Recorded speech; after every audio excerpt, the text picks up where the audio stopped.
Finally. Okay. Thank you, everyone. Goodbye. Okay, so back to the point. 30. It's a really nice number, as I said, when it's followed by a dollar, JD, or euro symbol. Wonderful when someone says, here are $30 that I don't have a use for. Take it. Even better if someone actually said it was actually 30,000. 30, however, is a really bad number when it's placed in the following statement. Nearly 30% of young people in the Middle East on average are unemployed. And as you can see on this graph, in some countries it is well over 30%. That is alarming and downright depressing. How is it that there are so many smart young people who are supposedly well educated sitting idle with no real impact on countries that are desperate for economic revival? Well, maybe this can explain it. According to a PwC survey, 60% of CEOs believe that Middle Eastern education fails to provide students with the right skills that they need in order to be legitimately employable. The right skills. What is that supposed to mean? Hello, everyone. My name is Fuad Samhouri, and I'm a sophomore at the American Community School of Amman, and I'm here today to speak about a subject that I find really important to Jordan and the rest of the Middle East. And that is to examine why there are so many smart young people who are not positively making an impact on themselves or the greater Middle East. Now, allow me to tell you a story that helps illustrate the heart of this issue. This year, our high school decided to try out a new program with the students. They decided to teach us the concept of design thinking, which is basically the idea of improving upon an older idea, and it helps you basically innovate and possibly create a product. But they didn't just leave us at that. They also gave us 40 minutes every week in school to work on our own projects that can range from music to technology, as long as it was something that was useful and we were ultimately passionate about. This was able to help students acquire new skills and help them learn to solve problems through innovation and creativity. I know it helped me. But compare this to the experience of that of my brothers.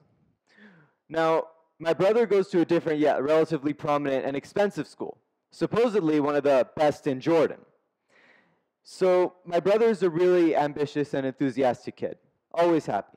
But one day he came back from school with a really big frown on his face. This was supposedly because his religion teacher told him that in the religion of Islam it is taboo to own a dog, and that if you do, you will not go to heaven. Now, see, we owned a dog, a fantastic, funny boxer dog. Hence, it confused my brother. Does he want to own a lovely dog or actually go to heaven?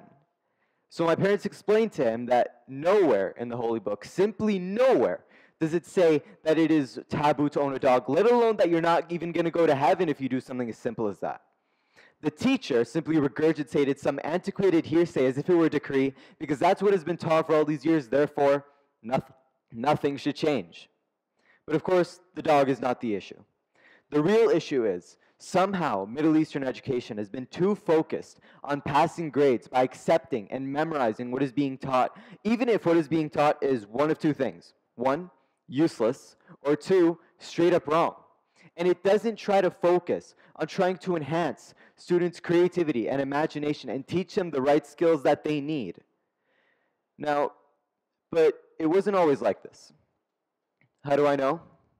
Well, algebra, alchemy, algorithm, arsenal, monsoon, typhoon, average, cotton, thousands of other day-to-day Western scientific terms are of Arabic origin.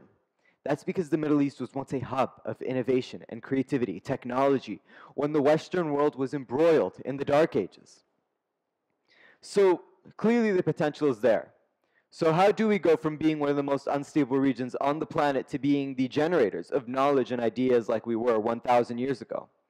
There are many things we would have to do in order to recreate this golden age that we all dream of. But we have to start somewhere. And where we have to start is with the younger generation, who we have to prepare so they can work in the real world. Schools here in the Middle East need to start focusing more on trying to enhance students' creativity, imagination, and start teaching them the right skills they need to be able to thrive in the real world and the globalized economy. That way, CEOs do delve into the Middle East and search for talent, rather than trying to avoid the region completely. So, the first thing we would have to do is break away from traditional teaching methods, such as standardized testing. Especially here, standardized tests in the Middle East are pretty much used to determine whether or not someone is qualified to make it in the real world. For example, let's look at TEDxYouth, which is the high school equivalent of the SAT here in Jordan. If you graduated from high school with, say, a 2.5 GPA, which I'm going to say right now is not very good, but still, if you do, you will not be allowed to study engineering, business, marketing, or any other sciences.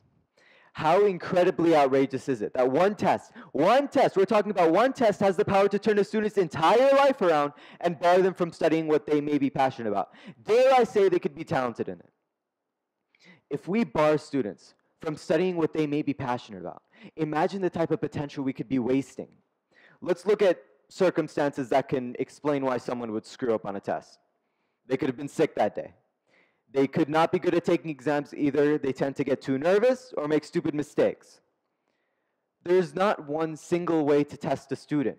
So if we allow qualified schools, whether it's public or private, to come up with their own type of test, we can get better results, better test results, and help cultivate these talents and passions to create a generation of individuals who are more productive as they are excited about what they do.